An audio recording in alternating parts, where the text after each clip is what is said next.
what's your take on the iPhone 16? Kind of a boring upgrade. We expected a bit more. The camera control that they added to the phones is one of the dumbest features yet. It's a gimmick, that's what it is. Better microphones, better speakers, better screen. They make the phones more versatile. This was a big year for Apple. Real innovation is happening there. How would you rate Apple's performance for this year? Hello everyone, welcome to PhoneArena show, the show that explores the depths of the smartphone market. The mobile technology magic. The best and most awesome place there is. And so this episode is going to be a little bit different. Usually we hop from one thing to another and have a bunch of new things for you, but this time we want to make, because it's the end of the year, let's do a overview for how major companies on the market performed. We're going to rate each and every major thing they did. And we're going to start off with Apple for this episode. So, and Vic is going to do a quick overview for what happened, just the most major things that occurred over the year for Apple month to month. So let's go. So yeah, this was a big year for Apple, and if you ask me last year, all eyes were on Apple, expecting the company to release the next big thing. Yeah, and that was the Apple Vision Pro. Mm-hmm. Nobody knew what it was gonna be, if it's gonna basically replace the smartphone. There were big expectations around it. So that was the start of the year. But starting just chronologically, first, January is usually a bit of a slower month after the holidays, so nothing major happened in January, just a couple of software updates, but again, nothing major. But then in very early February, on February 2nd, we got the Apple Vision Pro release. So this was the big moment. Yeah. The official release. That's when it finally landed, when you could buy it. But again, it was a super expensive product. And first it launched just in the US? It was a very limited launch, only one market. You had to go in store to buy it for the perfect experience, to get it fitted and everything. Nice. But yeah, we're going to talk about each of these new releases in more detail as we continue the show. So just continuing with the overview, March was mostly focused around MacBooks, so it was not about mobile technology, but it was about the new MacBook Air, which got the M3 chipset, the affordable model, the Air model. Yeah. Nothing major in terms of an upgrade, except for that new chipset, but still a big moment for Apple, a slight uptick in MacBook sales related to that. And again, you had the 15-inch model, which is great news for those who want a bigger laptop that is not a MacBook Pro. Then we jump over to April, and that was kind of in a preparation month for Apple. Nothing major again happened, but then in May, it had its big moment, first big moment of the year after the Vision Pro. It was focused more on the traditional products. In this case, it was the iPads. The online event was called Let Loose, and we got a new iPad Pro, a new iPad Air, and a new Apple Pencil Pro. And this was notable because the previous year, Apple didn't release a single iPad model. So it was an iPad drought, you could say.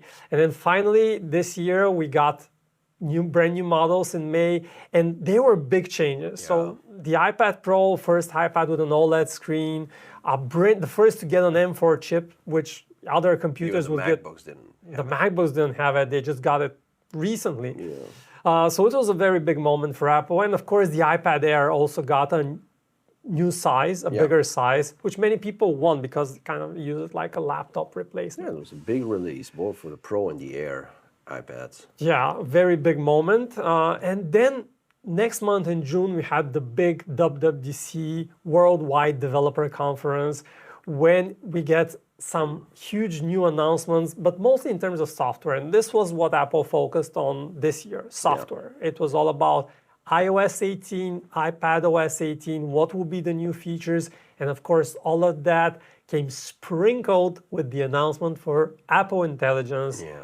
AI for the rest of us. So that was the official, the first ever look at Apple Intelligence, right? Exactly. That was when we got to see what the new features will be, Yeah. but that is not where the features actually arrive. So this was a very early tease, and as you know, like even right now in November, most of the exciting features are still only in beta. They have not arrived yet.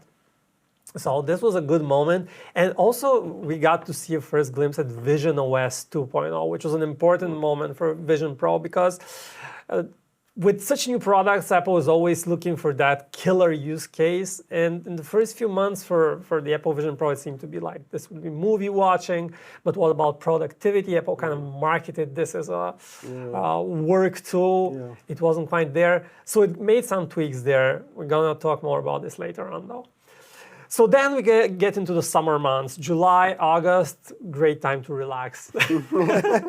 That's what happened. That's what happened for Apple. And yeah, like some other companies like have their major releases in July and August. Samsung releases foldable phones around this time. Google announced Pixel phones in August, but Apple remained silent, stayed on track as usual with its release schedule, so nothing major happened. And of course, September is the big moment for Apple. This is this year it was its Glow Time event. That was the name of the event. It was moved for the first time on a Monday because of the presidential elections and some debates happening around that time. And we got to see 4 new iPhone 16 models. Of course, that was what we expected. We got to see less Apple Watches than we thought we would see. That was a surprise. That was a of the surprise. event. Yeah, everyone That didn't happen. yeah, everyone expected a new SE model that would be made of plastic, much cheaper, whatever. That didn't happen. Everyone expected a new Apple Watch Ultra 3 with some crazy features. Didn't happen. We only got a new color. And then we got the Apple Watch Series 10, which was a good upgrade, but not quite as major as you would expect out of a 10th generation of a product, such an anniversary. We're hoping for something like the Apple Watch 10X style of an upgrade. Yeah. Instead, it was fairly low-key. Yeah, Apple claimed it was a brand new design, and it was a good redesign. Really liked the new, but it wasn't like anything groundbreaking. It wasn't such a paradigm shift like when we went from the iPhone 7 to the 10. No, nothing of that caliber, exactly. If you're looking for that X moment, as you said, it was the iPhone 10. That was really a paradigm shift, as you say. That was not it. So anyway, we move on to October, and October is another busy month typically for Apple, and this year there wasn't a dedicated event. Usually Apple holds an event for its MacBooks or Mac Or the lineup, sometimes about the iPads in October. We didn't see this year, but instead we got to see 3 new Mac products, all of them very powerful and a huge shift in that ecosystem. Now, we're not specializing in MacBooks, obviously, we're PhoneArena, but these were really exciting upgrades. All of them got 16 gigs of RAM, even the older models got bumped to 16 gigs of RAM, which was the biggest complaint of everyone. Apple finally addressing that was great. New iMac, new Mac Mini, new MacBook Pros. And of course, what we care about is the mobile technology. So that was our first real taste of Apple Intelligence.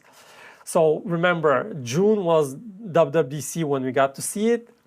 And October is actually when we got to use it. Yeah, that's probably, is that like the biggest delay window for Apple between announcement and product release? I can't think of anything else. Even the Vision Pro, I feel like, happened quicker from the announcement. Yeah, I think it's a similar timeline, but it's a long timeline. And considering that it was just the first taste we got in October, we're still waiting for features to arrive in December, which was going to be like the big drop. And then others are coming next year. So anyway, we're now right here in November when we're recording this. Nothing major is expected to happen in November. And in December, we're getting iOS 18.2, which is when you get some of the better Apple Intelligence features. And it will be a wrap for the year. So this is a quick overview. That's how we're here. Okay, so it's quite an eventful timeline. A lot of things, different things happening across many different fronts. So maybe we should start taking a closer look with the iPhone. Let's start with the course, most exciting thing. The bread Let's go. and butter. Okay, so let's think about it. The iPhone 16, that happened as usual around in September.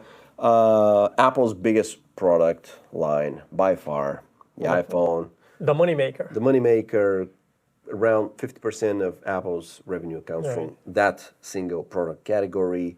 What's your take on the iPhone 16?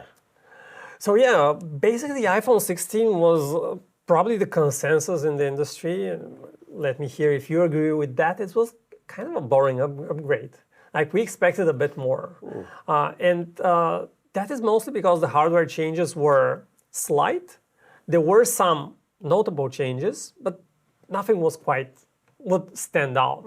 The thing that really stands out is Apple Intelligence, but then it's not here yet, and it's all of that thing with the staggered rollout, and that even the iPhone 15 Pro series supported this. And I imagine if Apple brought Apple Intelligence to the iPhone 15 and iPhone 14, something like that, the iPhone 16 would look as an even smaller upgrade. So I think that's in many ways it was a miscalculation on Apple's part that it didn't prepare those older models to have enough RAM and enough processing power to handle Apple Intelligence. That was, I think, a big mistake. So, and it kind of would transfer to users' perception of the company. Because people who got the iPhone 15 just a year later, they don't get the new features. Looks bad. Looks really bad for Apple, yeah. So in this regard, for me, like the iPhone 16 was itself nothing major in terms of upgrades. So yeah, I would say it was one of the more boring upgrades overall. Like after the hype, now we're 2 or 3 months after the launch. We can see a bit after the hype. What's your take on the iPhone 16? Well, to me, mostly I would agree, of course, because we didn't see there wasn't like a big wave, this huge announcement and features that are very different. Well, maybe that is because so much hinged on Apple Intelligence this year for Apple. They're trying to push it as hard as they can just to if only to make people realize that, hey, we have AI too. It's not just Samsung, it's not just Google. We have it, it's coming, it's coming. Don't jump ship, it's coming. Stay with us, it's coming. I think that was the big message. It's here, almost here. It's almost here, just a little bit of patience and it's coming. So, but because so much was, put into this Apple Intelligence thing, and let's face it, the world is currently very much eyes on everything that happens with AI. Other things happen as well. Other innovations, other features that they have are actually super smart, but they didn't just get that. They didn't get the spotlight. They would maybe otherwise get on other years. So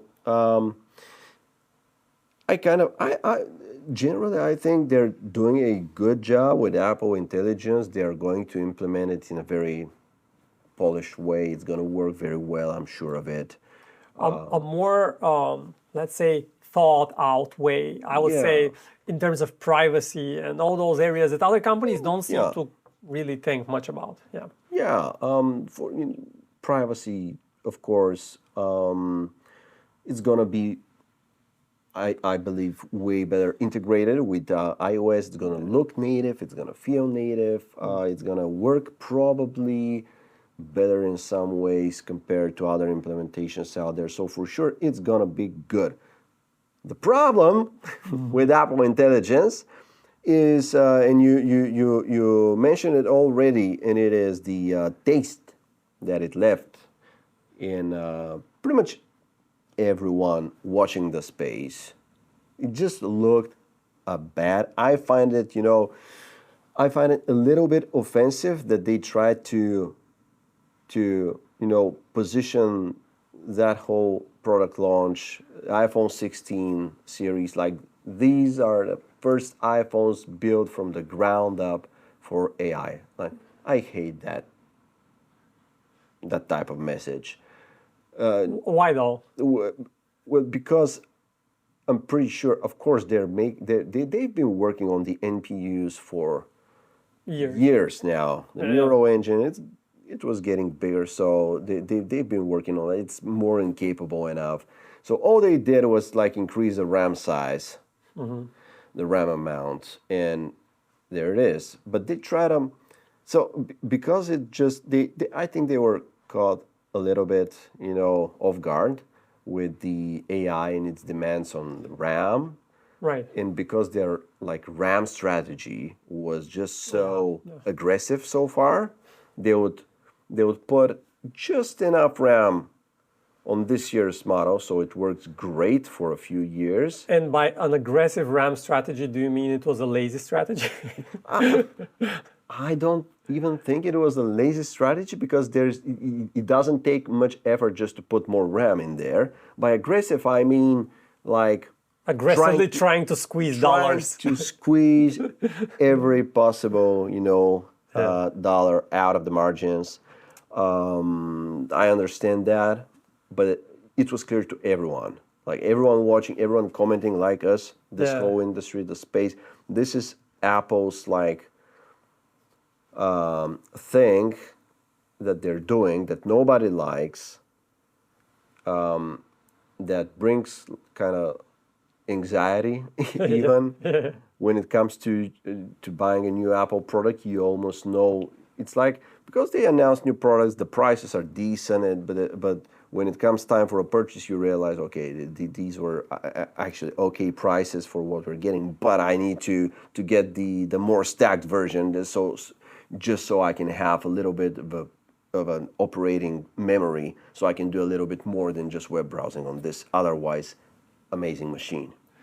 Yeah, it was a bad look for Apple. And they were caught off guard with this strategy and the AI, because what happened was, out of nowhere is this new use case, this new feature that comes with greatly increased demands on the RAM, and they were not prepared with their strategy so far. Yeah, definitely. And so I guess that caused all of that trouble. Maybe there were ways they could make it work on the previous generation iPhones, which had 6 gigs of RAM. Some of those had 4 gigs of RAM. Maybe they could have used smaller models or stuff, but they also didn't want to compromise and so on. Just the point of the matter is, it looked really bad.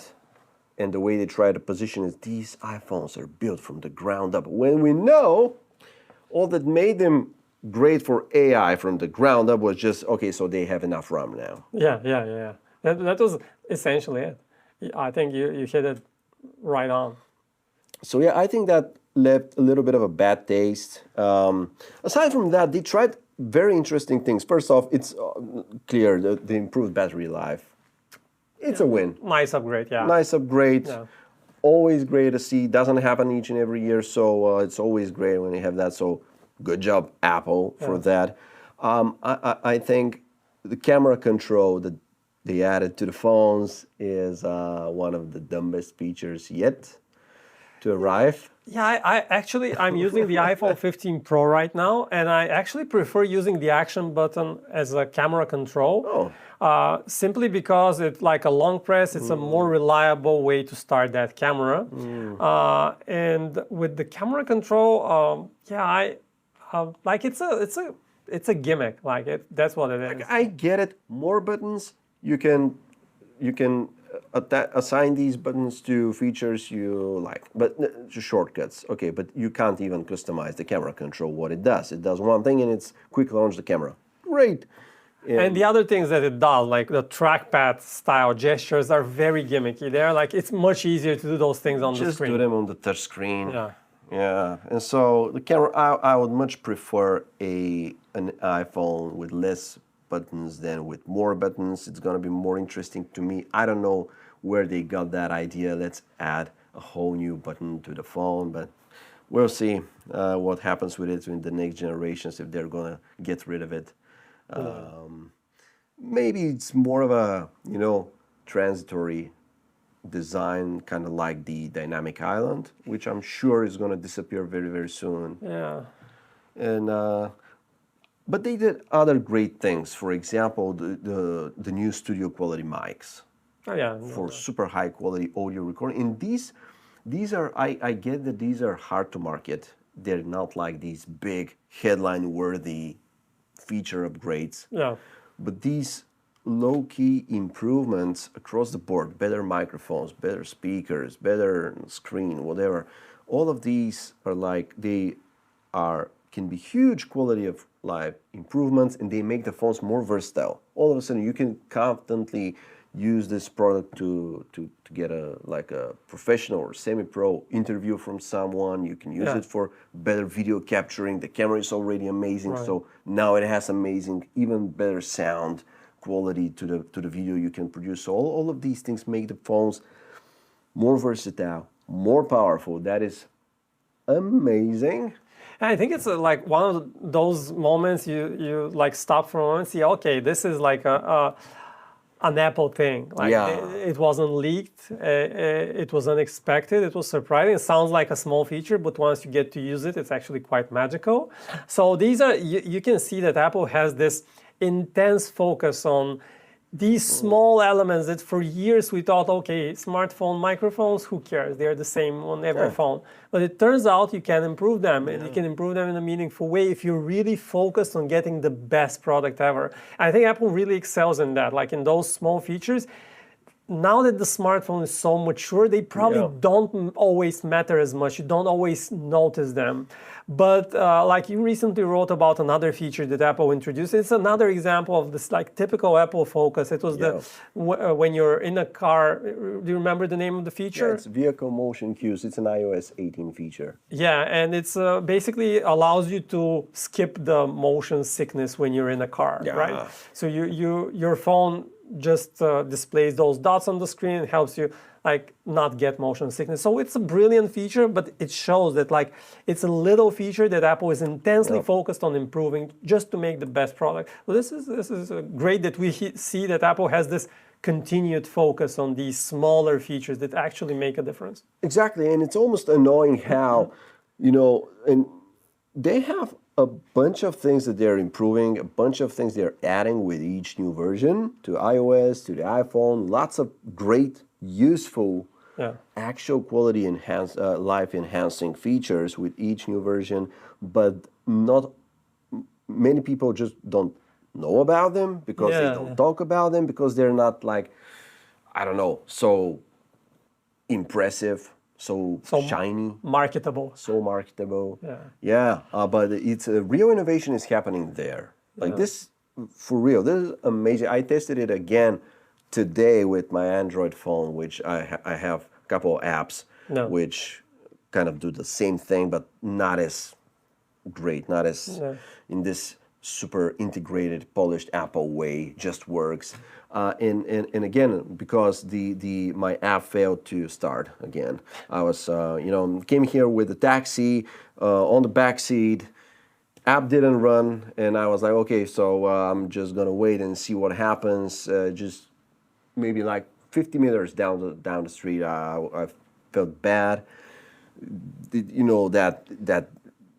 Do you have motion sickness in the car? Yeah. Okay. So you know the feeling. It's terrible stuff. So just manually launch the app.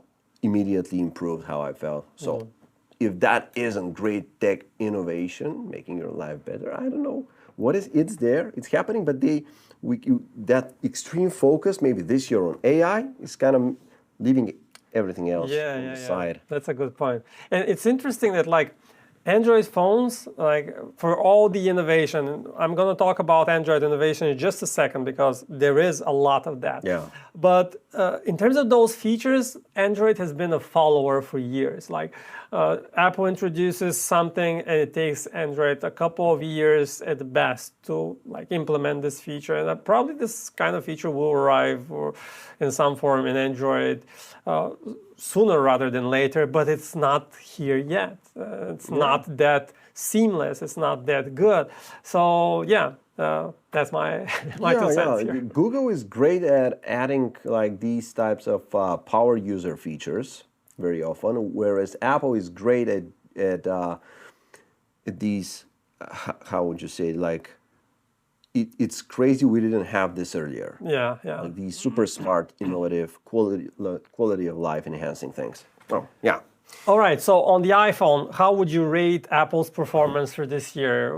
Is it an A? Is it a B? Is it a C? How good do you think the iPhone? I think it's a solid C plus. Ooh, okay. Because it's overall, it's there aren't any real flaws. A damning score. Yeah, it's just no serious issues with the phones. Extremely mature, extremely polished, great designs, hardware, everything.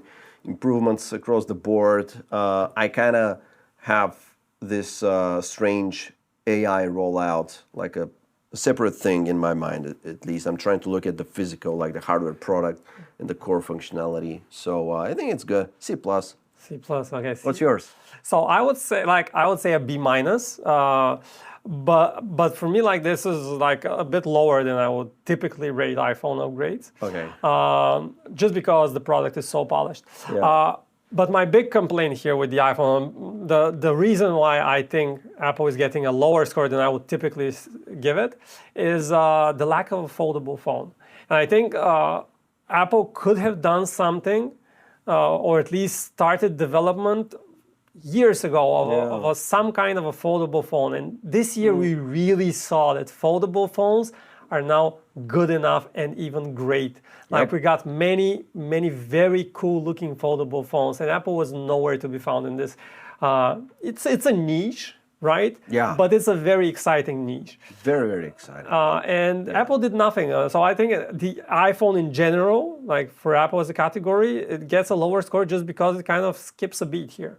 Skips a bit with the foldable phones, and otherwise it was like a solid iPhone. I have an idea. Here's what.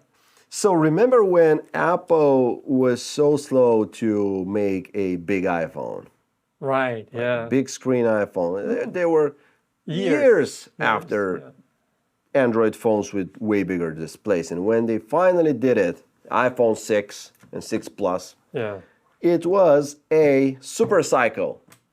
Yeah. This is where Apple's next super cycle is going to come from. It's not going to be AI, Apple Intelligence, all of that crap. It's going to be if they finally do a foldable or a couple of foldable phones, like one flip, one fold. Yeah. Definitely. That's a good theory. There's still time for them to steal kind of this market. Oh, of course, yeah.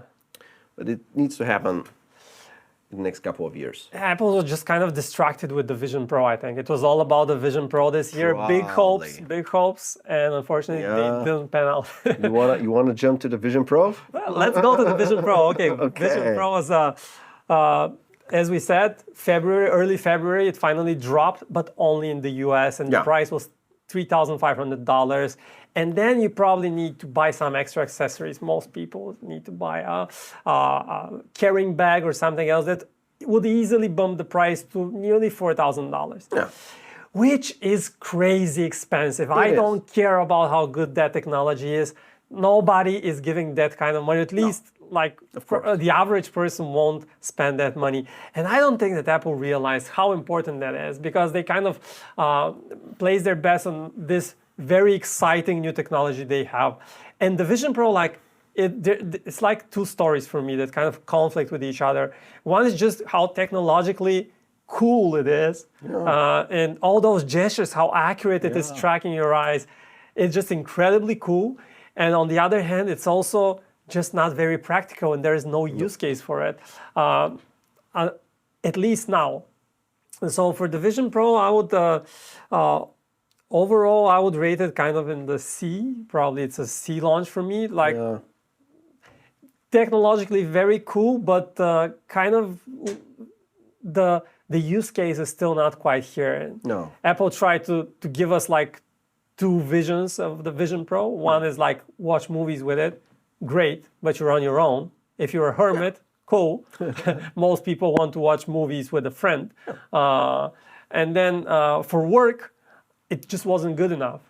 I use it with a MacBook, with the Mac, like in general, and there was a bit of a lag. It didn't support an ultra-wide screen. So it wasn't an ideal experience. Yeah. But I feel that Apple is not abandoning the Vision Pro, which is, I think it's good. It's a good thing because it's such a big multi-year investment.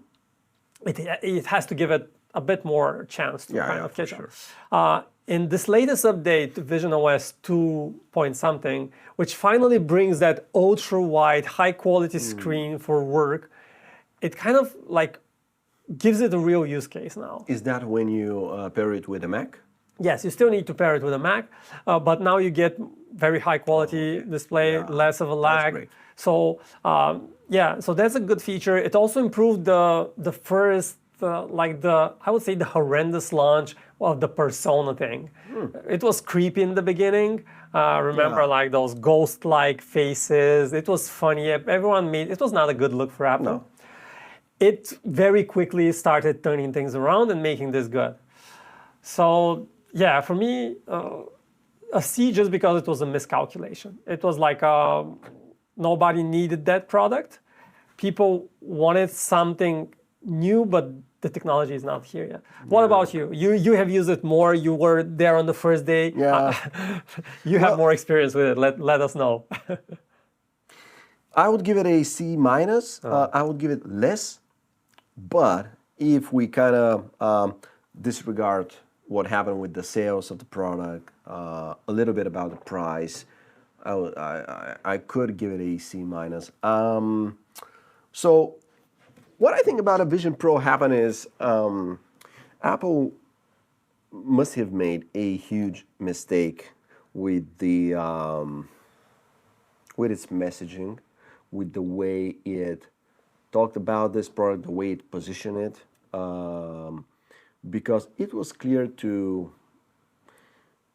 all of us in here, who are closely watching the market, analyzing it, and commenting on everything that's going on.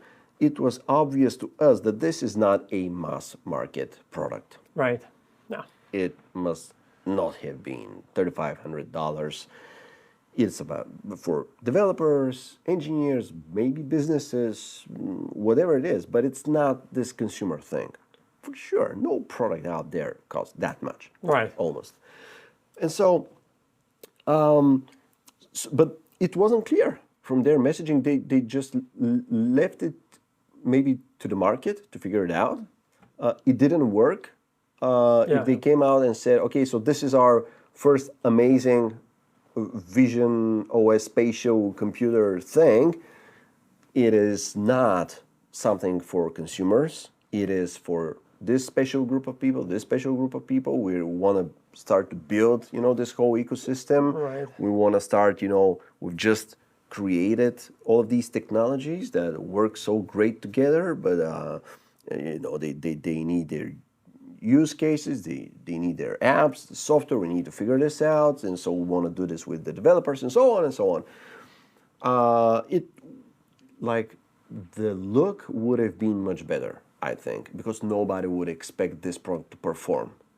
But there was so much pressure on Apple, I think, everyone was like looking, we need that next big thing. We need that. Oh, yeah. I think it was this pressure that ultimately was a bad thing. And Apple, for sure, Apple usually doesn't give in to this pressure, but this time I think they did. They kind of looked at it and said, we need to deliver. We had tried to force it. Yeah. And maybe, maybe it's because they worked on that for so many years. It got delayed for years and years and years. I'm sure we started hearing the first rumors about this when 2020. Yeah, years ago. Yeah. So I'm sure they planned for this to be ready way earlier, and they had to delay it once. They had to delay it a second time, and then it was like, okay, no, we need to push this out of the gate, and whatever happens, happens.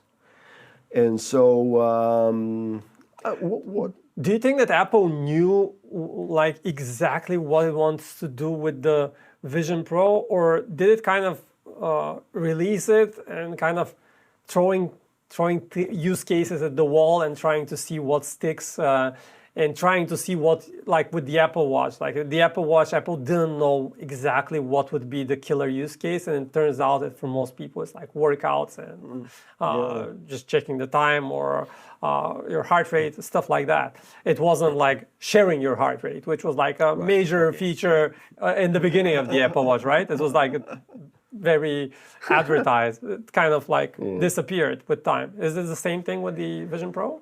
To an extent, for sure. You kind of want to throw the product out there and see how people are going to use it, and what sorts of apps developers are going to make for it, because you kind of crowdsource innovation, crowdsource creative thinking. Of course, they had an idea what would be the major use cases. We already know for VR headsets, it's multimedia, it's gaming. They kind of created the kind of productivity spatial computer, which is great, but obviously not practical in any way. So many things crashed along the way.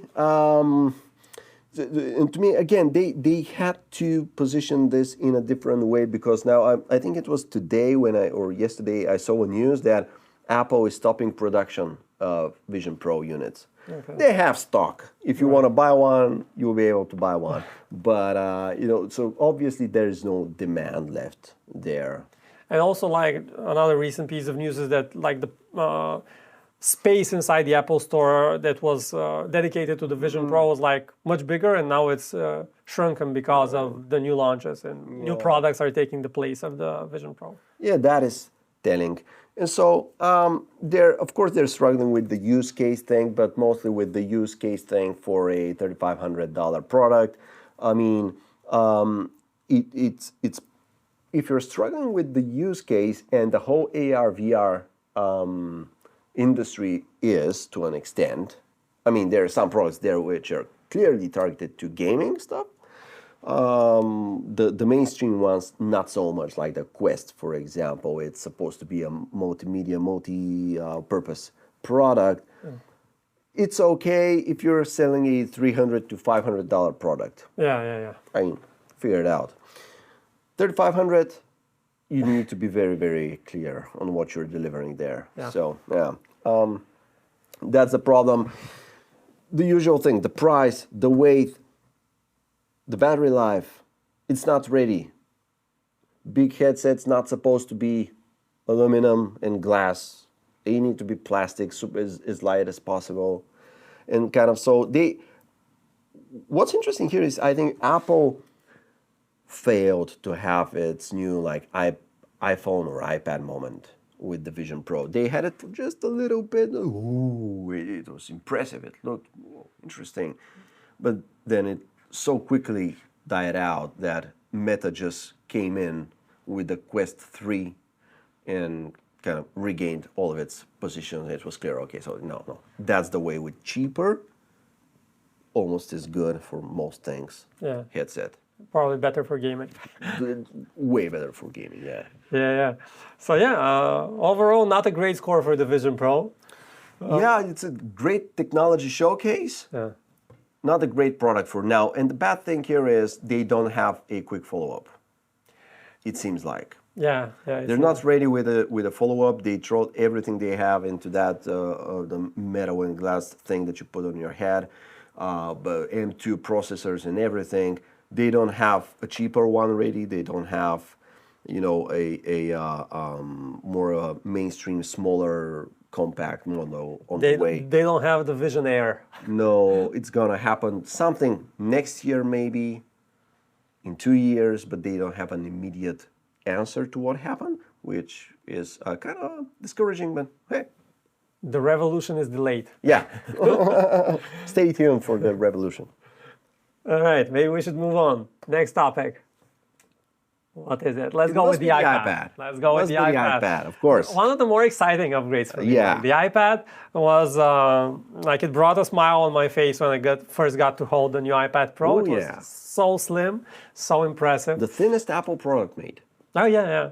5.1 millimeters. Yeah. It was really impressive, the engineering around it. To be honest, like Samsung has also been making quite slim tablets, but it is the first iPad, and iPads are kind of the dominating technology by far in the yeah. tablet space.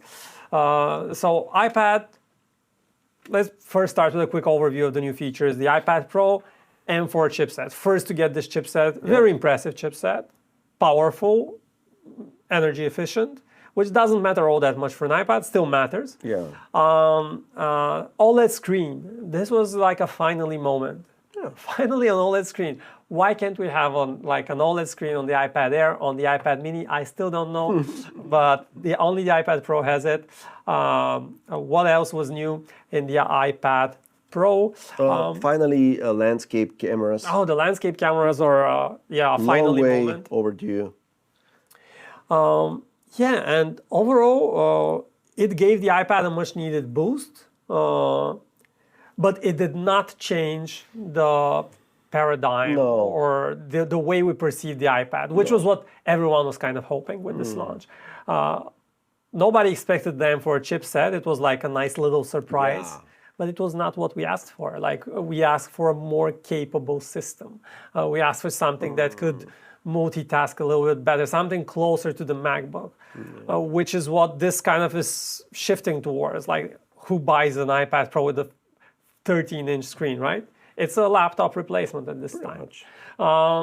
So for many of these tasks, I think Apple under-delivered in terms of these software innovations that we were expecting. But just in terms of pure hardware, for me, this was a big win. It's amazing hardware. The new keyboard that they have, the Pencil Pro, which are very important products in the iPad ecosystem. Right, yeah. So many people who would buy an iPad would buy either the keyboard or the pencil or both. Just great products. And yeah, you're absolutely right. What people are wanting out of the iPad is this more capable iPad OS system with more features. It must be a very tricky, very complicated thing to get right. I understand that. I mean, sounds like a challenging product. Pretty much a fork of iOS. And so how is this product positioned, the iPad? Who is it for? Either you're a professional in some niche, like you're a graphic designer, architects maybe. Yeah. Great for presentation, great portability. You have the apps in there. You have this amazing pencil that allows you to do a lot of stuff. Who else? I believe that would be like your, I don't know, business type of professional. I think students, like handwriting for students. Also, yeah, students. Also like people like CEOs, salespeople, all of these guys, they love the productivity, love the battery life, love the touch interface, especially when you pair it with the keyboard. It adds so much functionality to it, and the keyboard works great, by the way. So I think it's we've had iPads for 10 years, more than 10 years now. I think it's solidified in terms of what it is. I don't think it's gonna change profoundly, because if you want to build stuff, the engineering type, you must get your desktop OS. Yeah. And then it's the whole point of the iPad would be great portability, but also if you need more of a, not this, but the touch interface, the pencil, all of that stuff, it's just for different use cases, different people. I get that they're having a very hard time doing it, like merging both systems. Maybe it's gonna happen someday, but it's gonna take a software breakthrough. To me, they need to radically change how things work in iPad OS. I say they rather need to change the way Mac OS looks, because it feels like it would be a much easier transition to take Mac OS and kind of make it touch optimized rather than take iPad OS and turn it into a Mac OS. I don't know the engineering details, but it just seems like an easier task to just make a version of Mac OS that is like touch optimized. Yeah. Yeah, many different ways this can go. But overall, just strong upgrades this year with the Pro, with the Air. What would you rate it? I would rate it like a B plus. B plus. Yeah. Solid things. New iPad Mini, which is always good to see. They need to add promotion to these things, high refresh rates to the displays. It's only on the iPad Pro right now, right? It's only on iPad Pro. Yeah. The Air is not a cheap product. It needs to have, yeah. Great product, big screen. I understand they want to differentiate them, but way cheaper products out there have their high refresh rate displays. So that is a bad look. One more bad look. One more bad look, but otherwise, great solid products. Yeah, I think I agree with you, but I would rate them even maybe a bit higher, maybe an A minus, just because of how impressive they. You're feeling generous today. Yeah. I like the hardware on the iPad Pro. I like it. I like the focus that Apple keeps on having with this product. I like the Pencil Pro for professionals and the way how it kind of has become the de facto standard. Well, many of these things are actually, as you say, they're like state of the art. Like how the pencil works. Yeah. Those reflections they added with the squeeze gesture, the hover thing, barrel tilting stuff. And by the way, if I don't know if you've used the Magic Keyboard for a longer period of time, but I think that's the best implementation of a keyboard accessory to a tablet. Just the gestures are so smooth. Especially the new one. Because the touchpad is a little bit bigger. You get that function row. Yeah. It's a much better keyboard. And also the keyboard shortcuts, they all have them. They all work like on a Mac. Yeah. And Android tablets, I don't find them to be on the same level. Oh, definitely, yeah. Which is strange. It should be the other way around. Yeah.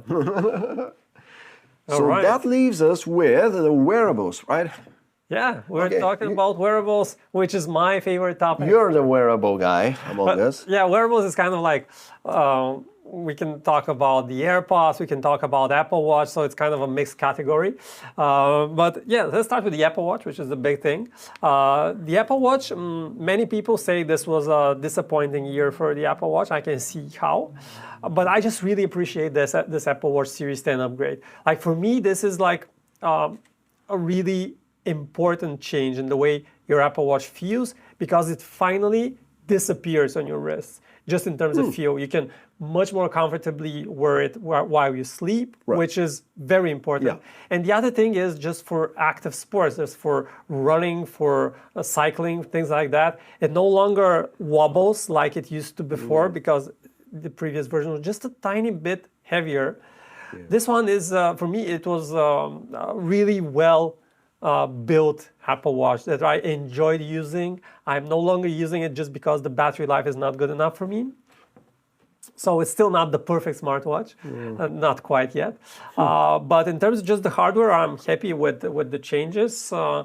But it's still hard to give it an A. So it's not going to be an A. For me, that's like a B minus year for the Apple Watch.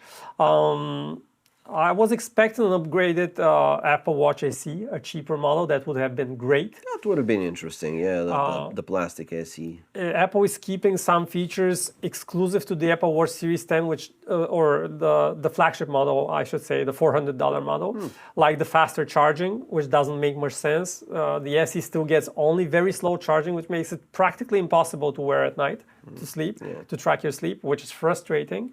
And you have to charge it every day, and if you have to charge it every day for an hour and a half, come on, Apple. So that's a bad luck. Yeah. There was no Apple Watch Ultra 3, and there were no groundbreaking technology. There was no blood pressure tracking. There was no glucose metering. All those very big rumored features that we know that Apple is hard at work, but there are technological barriers that cannot be overcome just yet. Right. So yeah, for me, this was kind of like a B minus year for the Apple Watch, and probably it would have been an even lower score, but just because of how much I like these little changes, the slimmer design, the even faster charging time on the Series 10, which is now you get a 30-minute top-up gives you like 75%, and previously it was 45 minutes. So these little improvements kind of stack up for me, for the Apple Watch Series 10. But like the overall equation, battery life. Come on, Apple, this has to change at some point. Like I don't need to. It's not a good idea to force everyone to buy Ultra just to get a watch with 2-day battery. I need to have this on the regular Apple Watch. And unfortunately, that doesn't seem to change. Like it's probably not happening next year either. Probably. So yeah, that is my quick look at the I'm Apple thinking Watch. that we should maybe we should not be so tough on Apple because, for example, for not being so quick to add new features like, let's say, blood pressure monitoring. Right. Because it must be so much harder for a company like Apple, which is in the US, which is active across the globe, which is probably under a microscope for all kinds of regulators and so on. It must be way more difficult for it to get this feature ready, certified, approved, stamped, everything before it can finally give it to the market compared to some company out of China, for example. Yeah, I agree with that. I wouldn't want Apple to rush it and then this feature to not work properly and to not be reliable. That's not what I would want. Yeah. But for me, like the lack of effort on the battery life front is what really explain kind of to me because I'm using this beautiful Huawei watch GT5 and it has a. I'm not sure about its battery life, and I'm not really. I don't remember what it was. Mostly because it's so great. It's more than 10 days of battery life. Yeah. So it has an OLED screen. it has an OLED screen. It moves very smoothly. Everything, color display. It's not any of that e-ink stuff. So explain to me where this staggering difference in battery life comes from. It's about the same size of a watch. This one holds up more than 10 days. Apple Watch Series 10 is struggling to get 2 days, day and a half. It must not be the apps because this one has apps. You can install apps to it. They are not allowing them to have Wear OS, so you don't have access to a lot of apps. But technically, it has apps. You can install them. It runs apps. So where is this difference coming from? I think it's the operating system most of all. It's like either Wear OS or Apple's Apple Watch OS that is kind of like the culprit here. I think it's the way like it supports apps, it supports multiple functionalities, it gets you notifications right away. Most of these things actually can be done with a proprietary system or at least something more better optimized for efficiency, like your Huawei watch, like this Garmin watch, which is a far less powerful watch than the Huawei watch you're wearing. But there must be a middle ground here, like a powerful operating system with decent battery life. So I think that's what we're kind of missing. Just because the delta is so huge. Yeah, your watch, like one smartwatch lasts for 2 weeks and another 1 day. There has to be like at least a middle point of 2 days or 3 days. That would be way more reasonable. But yeah, I think it's the operating system, which is the main reason why. Right. Okay. So for all of that, I mean, I would give them like a C. What was your rating? It was like a B-. B-. Okay, yeah, close. But it was a very generous one. I would give them a C just because we didn't see much of anything going on. Okay, one more. Let's go quickly with the AirPods. What do you think about AirPods? To me, it's a C type of year. I love the base model. We disagree here. Okay, so AirPods 4 and AirPods 4 with active noise cancellation. It was about time for them to add this feature to the AirPods. I think they're great, but that's about it. Yeah. Oh, you're missing one important thing, which was a software feature, which we have to talk about. It was the hearing aid support for the AirPods Pro. So 2 Pro. Yeah, AirPods Pro 2nd generation, Pro okay. 2. So this kind of, I think, is a big moment. It's an underappreciated moment. I think it, like, in terms of hardware, I would agree. Like, okay, the base AirPods, the new AirPods 4, a little bit better in terms of shape. If you have an ear that doesn't fit them, they fall out of my ear, still doesn't fit them, still falls out of my ear. So those people You're probably. a pro. You're a pro type I'm a guy. pro type of ear. My ears are pro. But yeah, not what the focus is. But what I really want to focus on is this hearing aids feature, which I think like Apple did a surprise, another Apple magic moment, surprise new feature. Many people will benefit from this. I think it was a good moment for Apple, but just because like other AirPods models didn't get upgraded, I would still give like a rating of B for Yeah, AirPods. you need to have these exact AirPods to have this feature. And it was just frustrating to see the AirPods Max get upgraded with only a USB-C port, not even a new chipset or like at least something, give us something. It was just a new port, so this was frustrating. Yeah, which is interesting because you do see a lot of people using those. Definitely, yeah. AirPods Max. They're popular. Yeah, popular model. Alrighty. Was this all? Do you want to go with the talk about Apple Intelligence as well, or I think we've covered it. we pretty much covered it? Yeah. Yeah. Okay. No need to rate that one. So what was it for the wearables? So watches, you said B minus. Oh, this would be tough to remember all the all the ratings. In the wearables, in the AirPods, what was your rating? For the AirPods, it was like a B minus. B minus year for Apple in AirPods. Okay. So that was our not so brief overview, but a lot of different things and new products to talk about. A whole year's worth of products from Apple. Guys, let us know what you think about Apple's performance this year. It would be interesting to let us know in your comments here. What do you think for each category, each new release? How do you rate them? What were you impressed by? Yep. What are your ratings Yeah. for each product category by Apple? And next time, we're probably going to tackle some of the other Silicon Valley giants. Oh, We'll see which ones. something starting with a G. Or a, what else is there? S or an S. All right, guys, thanks for watching the PhoneArena show. Of course, as always, subscribe.